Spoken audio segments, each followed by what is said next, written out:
YouTube, welcome back. Welcome back into the tavern, sipping on another delicious and cold Modelo. And today we're going through another buy low, sell high video. We just did running backs yesterday. Today we are going to cover wide receivers. So without further ado, let's dive in. So our first buy low player is going to be none other than Mr. Zay Flowers. So here's the situation with Zay. I think that Zay's not cheap, but I think his value has been damaged by there was the off the field issue that happened. I don't think anything became of it. And then the most recent thing we remember is that just ridiculously costly fumble at the playoffs. So, there's a little bit of recency bias, not in a great way with him. That initial flash where, everyone loves a rookie and what they could be, and he's on a really great offense, right? When Zay was really, really, highly touted, it's just been some time. He had a bad off the field situation that's lingering in people's minds. The fumble in the playoffs was pretty bad. There's the sentiment that, well, he was okay last year, but Andrews was out injured, right? So that probably helped him, right? That's just not true. In games that Andrews didn't play, I think he had less than an additional target, and I think he had maybe 10 more yards per game, which is just not enough. So I highly respect Matt Harmon and reception perception. If you don't know who I'm talking about, just Google it, check it out. The man is the wide receiver whisperer. Flowers graded out really well in almost every area. He's a more complete and just an overall good player than I think the majority of the market is giving him credit for. We saw some taking some slants to the house and some kind of broken plays where he just got open deep and ended up, making a nice deep play or scoring a touchdown. But he really is good at a lot of different routes. He's a good route runner, and he wasn't just good last year because Andrews wasn't there. It's just so again, I think there's multiple factors that are more like red herrings. They're not real. That are allowing there to be a nice little pocket of value right now before the season starts where you can get him cheaper but not cheap, right? No rebuilding team is gonna trade you him, right? Because again, this is a good young asset, which is exactly what you want on a rebuilding team. Where this is a situation is you can package. Maybe there's a team that's solid at wide receiver, but they're really desperate at running back, couldn't get something done.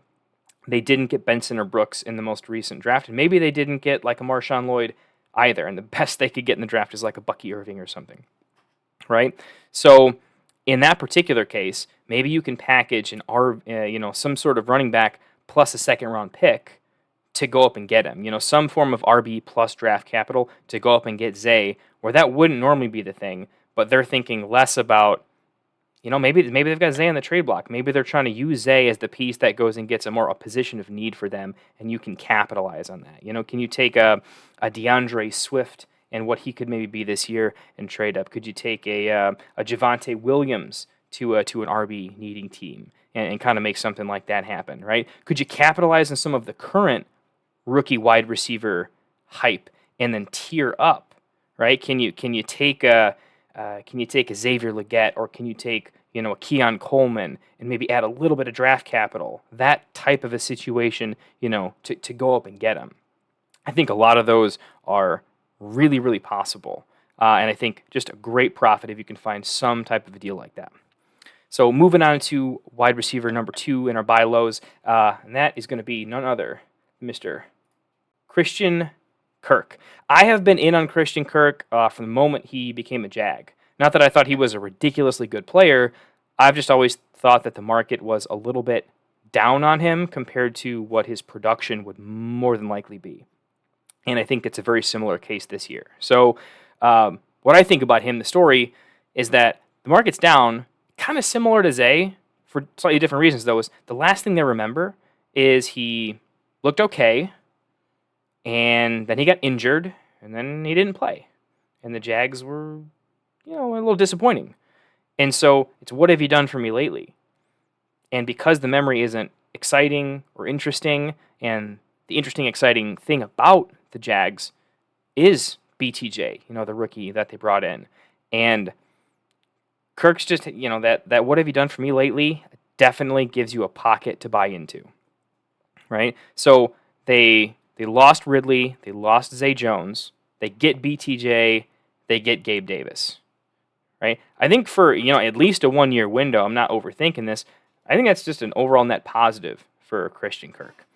I think rookies, Brian Thomas Jr. is a really good rookie, but I think it's going to take him a little while to get his snap share count high, to really be a serious target earner, get his NFL feet under him, earn the trust of his quarterback and coaching staff. And Gabe Davis has never been a big target earner in his entire career, and I don't think that should change this year. So Christian Kirk's the highest paid wide receiver on the team. He's the most familiar with the quarterback. He's the most familiar with and by the coaching staff. I just think there's a lot of arrows pointing up, and I think not a lot of people are thinking of him in terms of all the arrows pointing up. They're thinking about he's just not super interesting. He doesn't have the upside that all the rookies and other players have. And so because of that, I think he's a great buy low candidate, specifically for teams that are at least at a minimum in they're competing this year kind of already. Maybe there's a team that is super flush at running back. That's their position of strength. Good at quarterback, amazing at running back, but maybe it's a 3 wide receiver league and your wide receiver 3 is a little bit thin, right? Or in totality, maybe your first or second flex is just a little bit thin in that full PPR, right? In some of those cases where you're just a little bit thin, Christian Kirk is a great piece to go and add. He's going to be a very good producer, and I think have a very consistent floor with fairly good upside. And I think the offensive needle for that whole team is pointing up, and so I expect Christian Kirk to profit and be a nice piece in that. Moving on, last of our buy low wide receivers is going to be one of my favorites in terms of buy low, a player that I have bought already this year in at least one league, and that is Deontay Johnson, newly minted Carolina Panther. So take with Deontay Johnson, a similar story to basically all of our buy lows, right? There is a market dip that we can capitalize on where people are over or underreacting for the wrong reasons, right? So I think the market is low on him because he still contains some of the stink from that terrible Pittsburgh Steelers offense from last year. He's just still associated with that. And to take that a degree further, it was a joke that he's a really good wide receiver. Man, he just doesn't have a touchdown. Still doesn't have a touchdown. Never gets this touchdown, right? And I think you combine this terrible offense, him being on that terrible offense, with he doesn't score touchdowns, didn't score a touchdown. It really just was unlucky. But I think it lingers in the mind that a lot of the market has just gone to, he's just past his prime. It didn't work out. Maybe he just wasn't that good. All of the negative stuff surrounding the team, I think, is getting too unfairly associated with himself, and not the awful quarterback play, and not the despicable play calling. He's a good route runner, and he's very good at just creating separation, which is, that's a big deal. Creating separation at an NFL level is really hard. Some really good wide receivers just can't get to it and just can't develop that.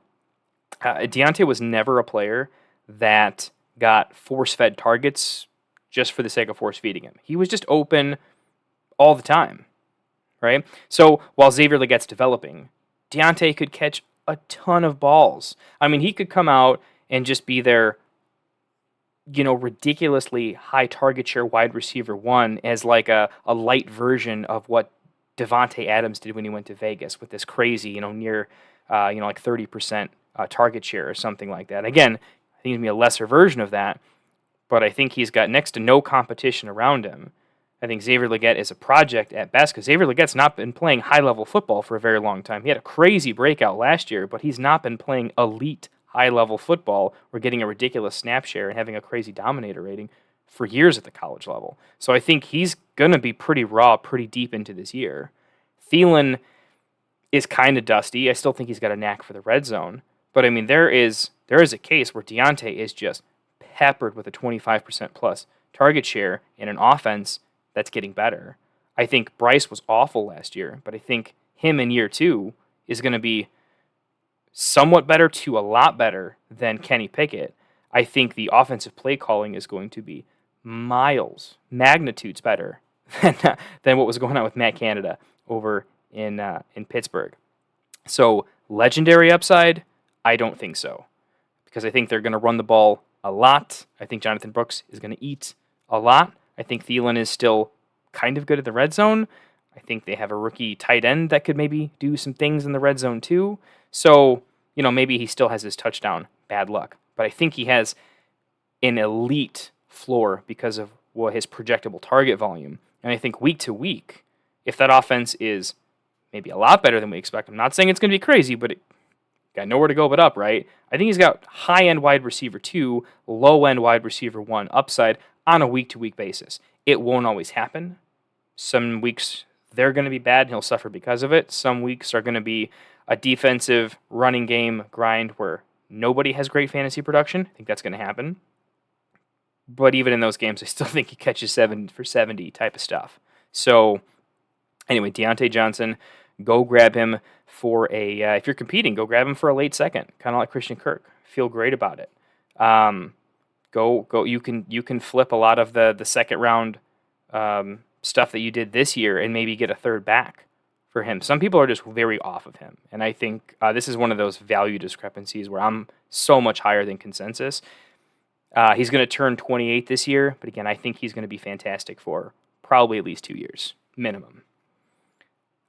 So quick halftime break before we get into the sell highs. If you are enjoying this video, if you've seen a couple of my mock draft videos and you have enjoyed them, I am incredibly new to the YouTube space.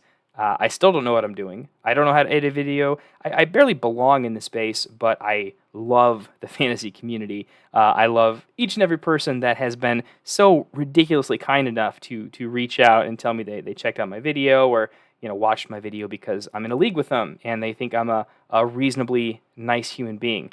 I would be forever grateful if you guys would consider clicking the subscribe button, and if you are enjoying the video, maybe hit the like button. I didn't always do that as much as I probably should have, knowing now what I didn't know then when I was watching every fantasy football video I could get my hands on. But I can tell you, as someone who would like to be able to do this more and to be able to show my family that, hey, that sometimes that time I spend in the basement, it is not completely for nothing, that would be fantastic. So again, I would really appreciate it. I don't want to pander entirely into getting subscriptions and likes. But if it works, I'll keep doing it. So again, I would greatly appreciate it. Please consider. Moving on to the sell highs. Number 1, I think I'm going to get a lot of hate in chat, but let's see how it goes. A.J. Brown. A.J. Brown is my first sell high. Hear me out, okay? This video is about sell high candidates, not wide receivers that I don't love. Not wide receivers I'm falling on. I can tell you, and my wife could tell you, right? We play in a work fantasy football league together. A.J. Brown remember when he was a waiver pickup? I do, because I picked him up a little earlier than I needed to. I couldn't get full use out of him. But then the next year, I drafted him. I made sure I got him. I have been a fan of A.J. Brown from day one. I love his talent. He's a guy I'll turn on the TV just to hopefully watch him, right? And that was before he was an Eagle. That being said, right now on Fantasy Pros ECR, he is the Dynasty wide receiver 7 in those rankings. I see a lot more outcomes where he falls out of the top 12 wide receivers in Dynasty going into next year, and not as many, very few where he holds his value or improves. Okay, I think he has to do a significant amount of, Justin Jefferson level crazy catches, which he's very capable of, or have, Amon-Ra type of, crazy usage, or we've seen bursts from him where he goes full CD and just dominates on all those things, right?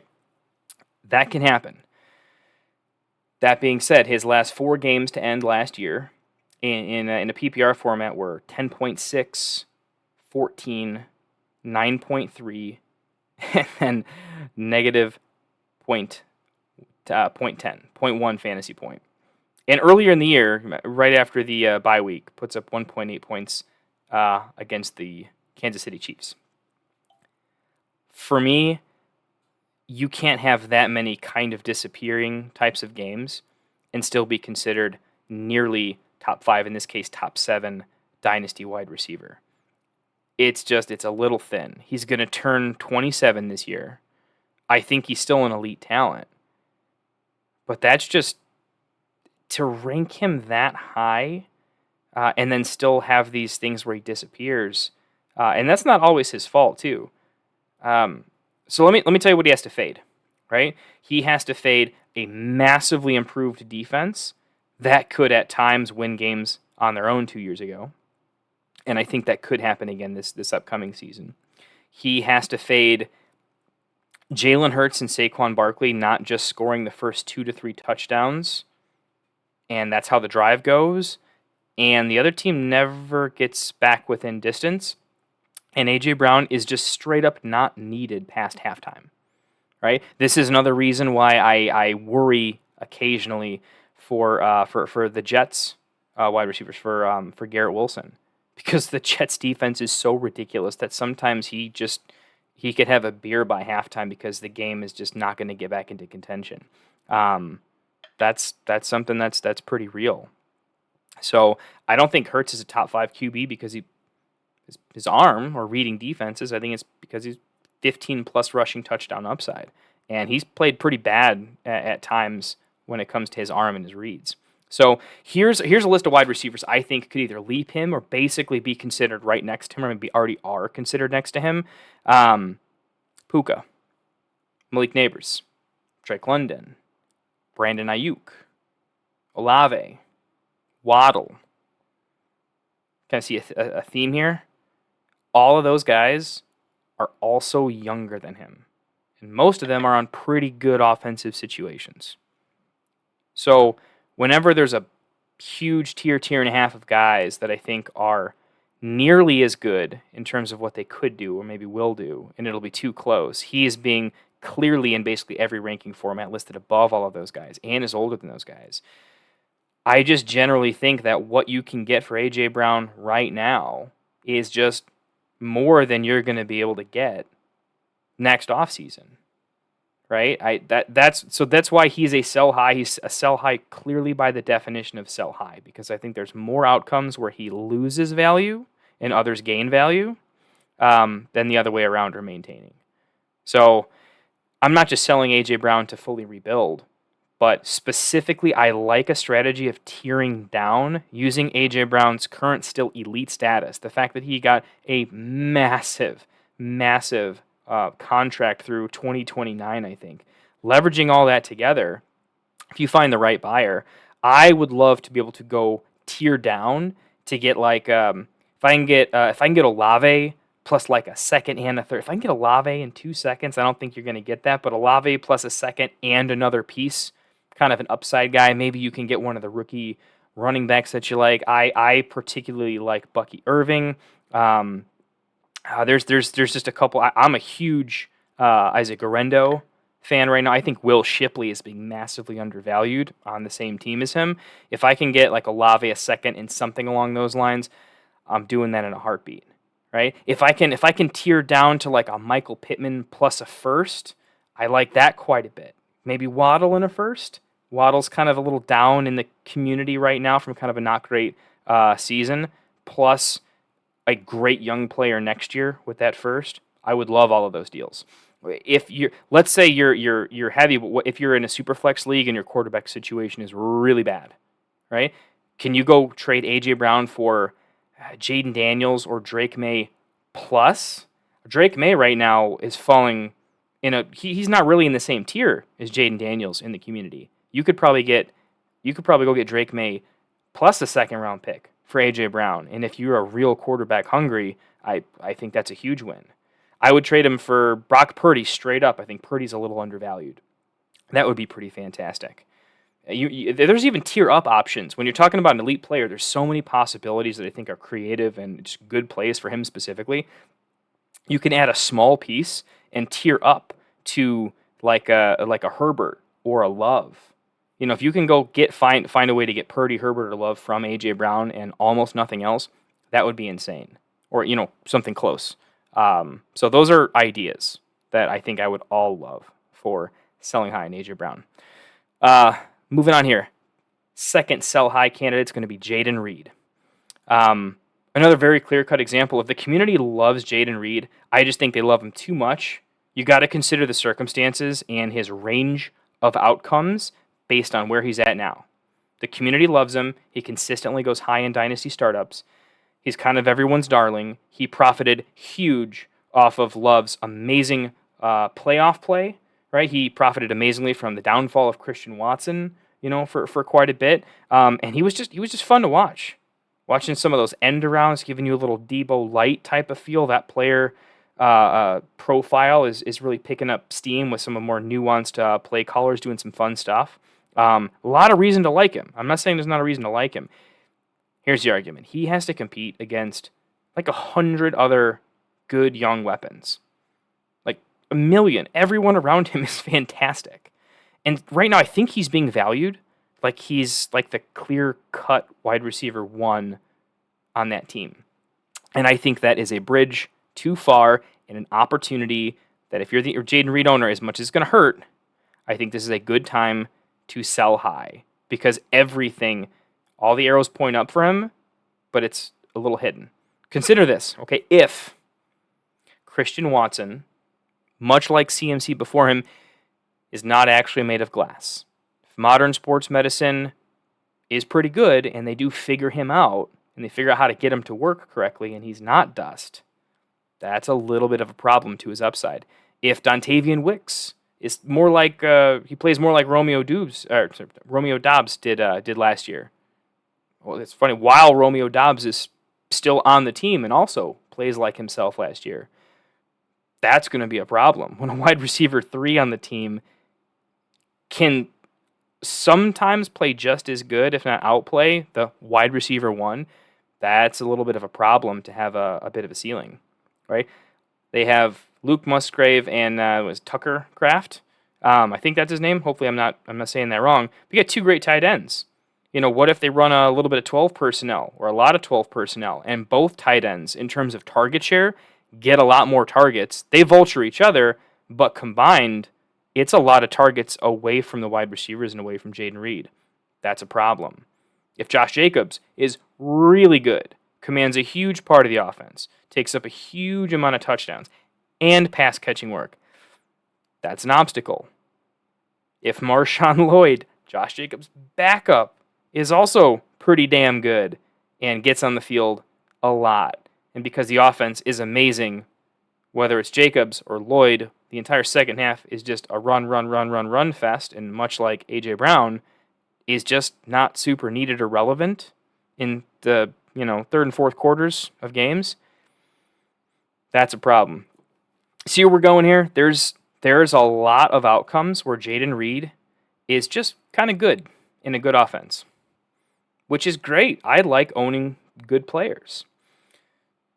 The problem is he is not being valued like he's just a good player. He's being valued as if he is a great player in a great situation, and at worst, the wide receiver 1A, that's like worst he's being valued at. I think he is being valued much closer to Devonta Smith, T. Higgins, Zay Flowers, Jordan Addison than I really think he should, because of the talent of all those guys that I mentioned and their situations. When I really think he's like an example of what we hoped JSN would have been last year, right? From a production standpoint. JSN's honestly, he's a much better talent and prospect too. So if you can offer, here's the situation with Reed, if you can offer a straight up trade for one of those above guys, or maybe starting there, showing your confidence that, hey, Reed is awesome because the market thinks he's awesome, and you try to 1-for-1 him for Devonta Smith T. Higgins, right? Guys that are a year or 2 years older than Jaden Reed, saying, hey, I want guaranteed production. Maybe you want to get a little younger and have the crazy upside. It's a great place to start. Maybe you go target one of our buy lows in Zay Flowers or a Jordan Addison, who makes me nervous, but definitely has a cleaner path, I think, to high target share. And it is a better prospect in general, I think. If you can target any of those guys and maybe win the counter war by just adding a third or kind of a small piece that you really don't care much about to what I think is a full tier up and what other people are going to think is just kind of a lateral bet, I think that's a real solid win and something I think you can try to do. If you're really needy at running back, I don't have any examples just like off the top of my head, but Jonathan Taylor is a little bit of a buy low for me right now because of where I think he's going to finish this year and where I think he's being valued at. There's some interesting stuff. I only have wide receiver comps, but you get the point. Jaden Reed, there's more outcomes where he's good, not great, and he's being valued like he's closer to the great side of things, and there's a pocket and a window to take advantage of, in my opinion. Last, but certainly not least, and this is a fun one. We'll see. I don't know if everyone's going to agree with me. I think this is one where people can be like, I don't know about that, man. Or if people are going to be like, this is a no-brainer. But hear me out. This is going after a certain segment of people. Mike Evans. Mike Evans is my last sell high candidate. So here's the picture I want to paint with Evans, because I don't know how this take is going to go. I think for the most part, people are going to agree. It's just how realistic what I'm saying is, right? So Mike Evans owners, I'm talking to you guys, okay? I've been one myself, okay? Hear me out. You already thought the end was not just near, but it had arrived, okay? You thought that the point where a highly productive vet goes from still being a tradable asset to you being completely stuck with them until the tires wear off. You thought that point had already arrived prior to this past season. And then this past season happened. Mike Evans was healthy. Baker Mayfield was better than he's ever been. That tire fire that we thought their team could and probably would be made the damn playoffs. I mean, everything went Mike Evans' way. Okay? I want you to picture a reality where Baker regresses a little bit. Not crazy, but a little bit. Maybe plays a little bit like the old Baker. Picture a world where Godwin plays a little like old Godwin back in the slot. Commands a much higher target share. Consider a world where Evans gets a little more banged up, like he used to be kind of known for from time to time, being such a 50-50 ball savant that can take some pretty hard hits and some pretty hard falls, similar to a Mike Williams. If just 2 out of 3 of those scenarios happen, or let's say one of those 3 possibilities happens, and by the way, all 3 are very much in play.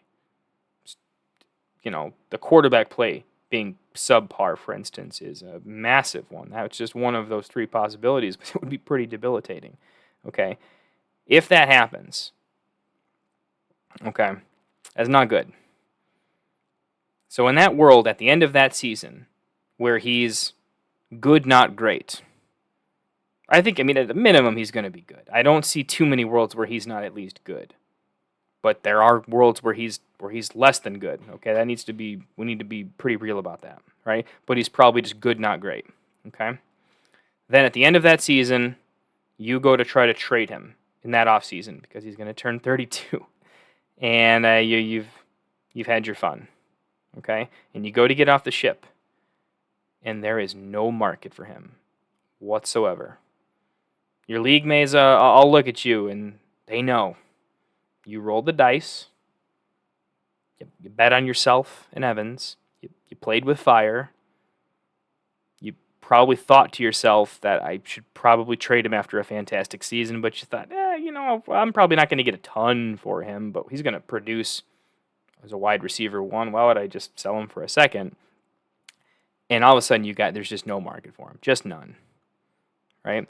And when you realize you could have gotten like a late 2024 first of relative value player pick, right now, and potentially gotten a good young asset that you can have for a long time, right? Or something akin to that. And now the best you can hope for is hoping somebody will give you a second. And that being like an outcome you have to reach for and probably maybe not get, right? That is going to be debilitating. That is going to be crushing. So if I'm the Mike Evans owner, right, I want to walk you through that is a very realistic outcome. And if it does,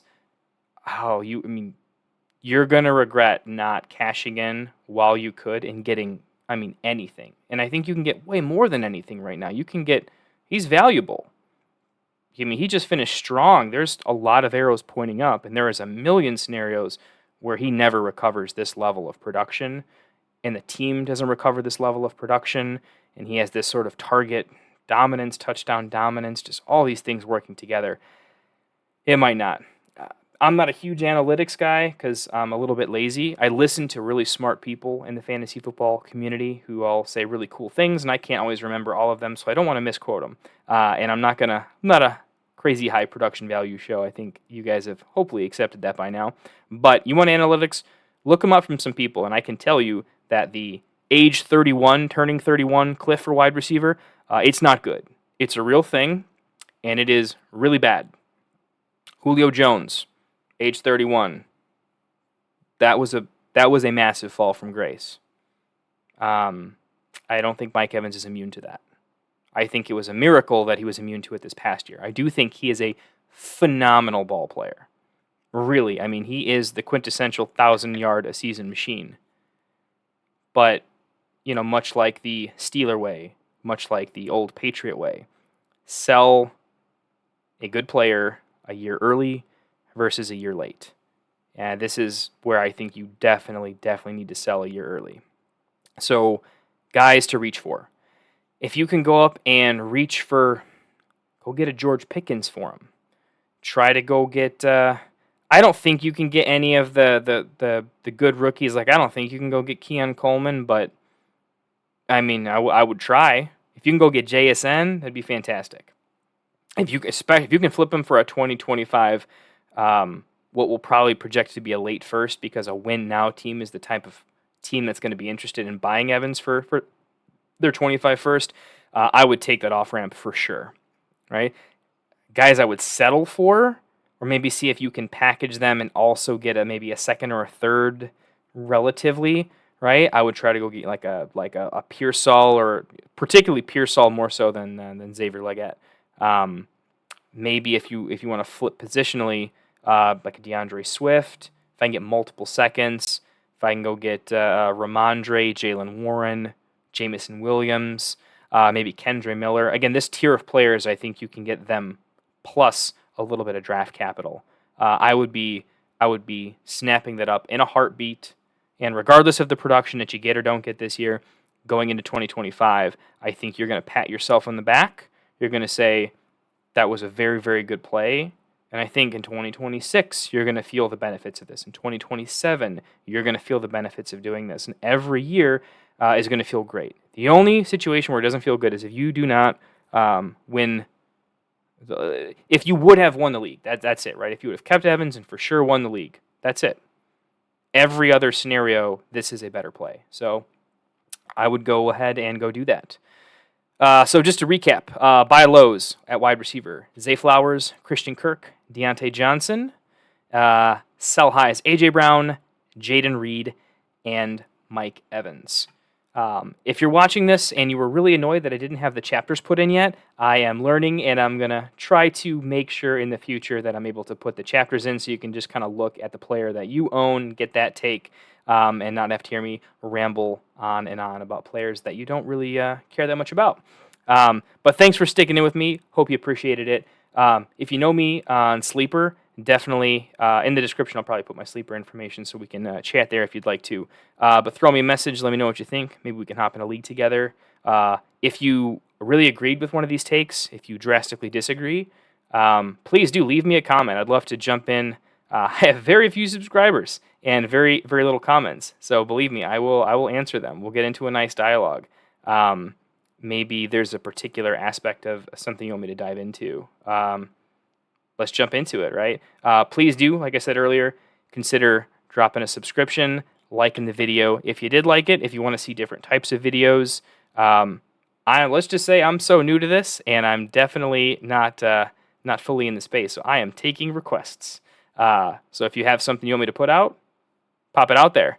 Definitely a quick shout out to tomorrow night, Friday night. I'm going to be being a co-host with the Get Right Fantasy Network crew. It's going to be real fun.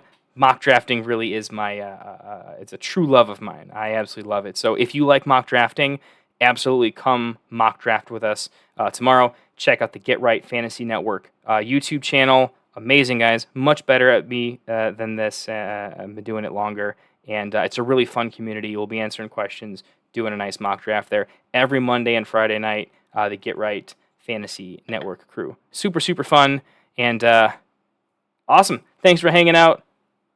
Maybe you have a cold beverage of choice over at your end. I said I'm sipping on a nice Modelo, but later on as the season gets into it, maybe we'll mix up a couple of cocktails and have some fun, answer some questions on some live streams. But it's been real. Love all you guys. Thanks for chilling with me in the Fantasy Tavern. Have a good one.